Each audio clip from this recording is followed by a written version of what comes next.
Quand il arrivait, la foule s'écriait Arriba, c'est de la Maranza. Bonjour à toi ou à vous qui regardez cette vidéo. Le concept de cette vidéo, c'est de partir à la chasse aux Pokémon s'ils existaient dans la vie réelle. Bien sûr, l'image que je me fais de ce Pokémon est ma propre image, donc cette vidéo est totalement subjective. Aujourd'hui, nous partons à la recherche de...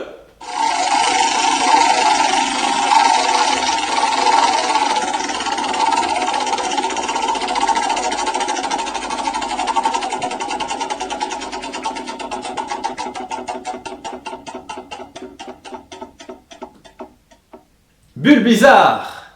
Allez, on enfile le manteau. Et on part sur le terrain. Nous voici sur le terrain. Alors, aujourd'hui, pour chercher notre Pokémon, je l'avoue, j'ai un peu triché. Derrière moi se trouve un filet. On appelle ça un crapauduc. Alors, temporaire. Sur celui-ci, il existe des fixes, souvent on les trouve au bord des autoroutes. À quoi ça sert ? Je ne sais pas si vous le savez, mais les amphibiens, donc les Pokémon qu'on cherche actuellement, ne vivent pas dans l'eau. Ils vivent en forêt, dans ce qu'on trouve à côté de nous. Donc la forêt, c'est là où ils vivent la plupart de leur temps. Ils vont aller dans l'eau que pour se reproduire. Comme vous le voyez, nous sommes sur une route, donc passante. Donc la nuit, quand ils vont sortir, on peut avoir des problèmes et ils se fassent écraser. Qu'est-ce qu'on va mettre en place ? Il existe donc ces crapauducs qui vont, quand ils vont se réveiller de leur hibernage, venir frapper contre ce filet et après tomber dans ces seaux. C'est comme si devant vous, vous avez un mur. Vous sortez de votre cuisine, vous voulez aller dans la chambre, malheureusement il n'y a pas de porte, il n'y a qu'un mur. Et bien qu'est-ce que vous faites ? Vous arrivez contre le mur, vous êtes bloqué. Et bien là vous cherchez un autre endroit, donc vous longez le mur, et là, pouf, vous tombez dans le seau. Ben là c'est pareil, les seaux sont répartis à peu près tous les 15 mètres. On peut s'approcher. Donc ils tapent tout simplement contre le filet. Les seaux sont au ras du filet, comme ça ils tombent dedans. Les personnes qui s'occupent de ça vont ramasser les seaux et les faire traverser pour aller dans l'eau comme vous voyez. Les seaux sont numérotés pour savoir où les amphibiens passent et avoir des meilleurs relevés pour les suivis pour savoir si dans l'année d'après, il faut déplacer ou pas le crapauduc. En même temps, vous pouvez apercevoir un morceau de bois dedans. Alors, c'est bizarre d'avoir un morceau de bois dans un seau. En fait, c'est pas pour les amphibiens, c'est pour les micro-mammifères, donc souris, mulots et tout ça. Si au cas où eux, elles tombent dedans, eh bien, elles peuvent ressortir. Et comme ça, ne chope que les amphibiens et pas les micro-mammifères.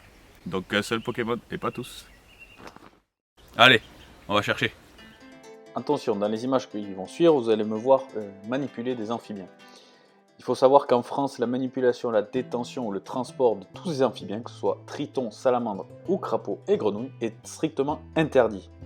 Pour faire ça, j'ai une autorisation spéciale du préfet. Me voilà donc en présence d'un crapaud commun. Donc pour moi, c'est l'animal qui ressemble le plus au Bulbizarre. Alors, je porte des gants, ce n'est pas pour rien. Alors l'idée reçue par rapport à ce que les crapauds nous donnent des boutons est totalement fausse. C'est qu'en fait ils sécrètent un mucus, donc c'est une substance qui permet de les protéger, un peu comme si on avait une pommade en permanence sur nous. Donc ça permet de les protéger de toute maladie. Avec mes doigts secs, ça leur enlèverait cette pommade.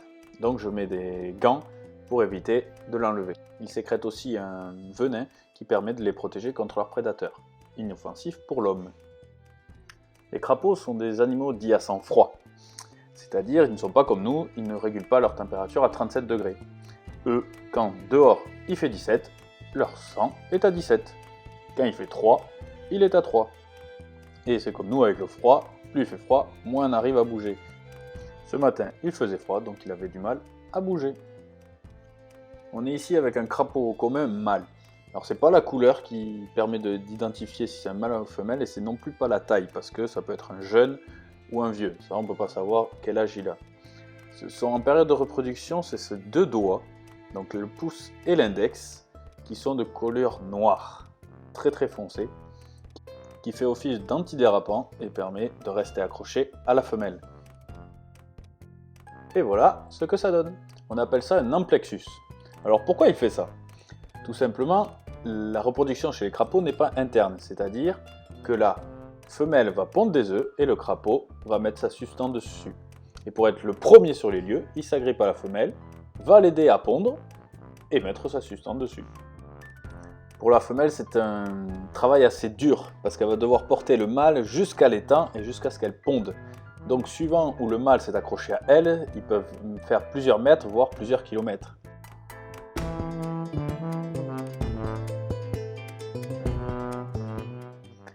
Et dans certains cas, certaines mâles ne savent pas trop s'y prendre. Donc là, on peut voir un mâle qui s'est agrippé aux mauvaises pattes et dans le mauvais sens.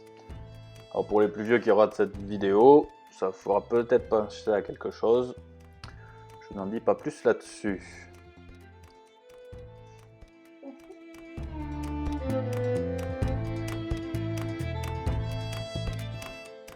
Encore une idée reçue, les crapauds ne sautent pas, ils ne savent pas le faire. Ils marchent comme nous, avec une autre délicatesse. Là, on peut bien apercevoir donc, notre fameux couple à l'envers qui se déplace.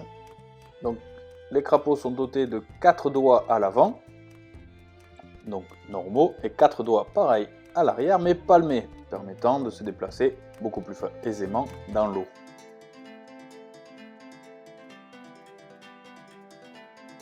En comparaison, voici le déplacement d'une grenouille verte. Donc là, c'était une très jeune parce qu'elle est très petite. Et d'une grenouille rousse. Elles sautent avec leurs 2 pattes arrière qui leur permettent de faire de grands bonds. De retour à l'intérieur. Donc j'espère que cette vidéo t'a plu et surtout que tu as appris des choses sur ce qu'est le crapaud commun et bien sûr le bulbizarre. On se retrouvera pour une prochaine vidéo sur un autre Pokémon. Et salut!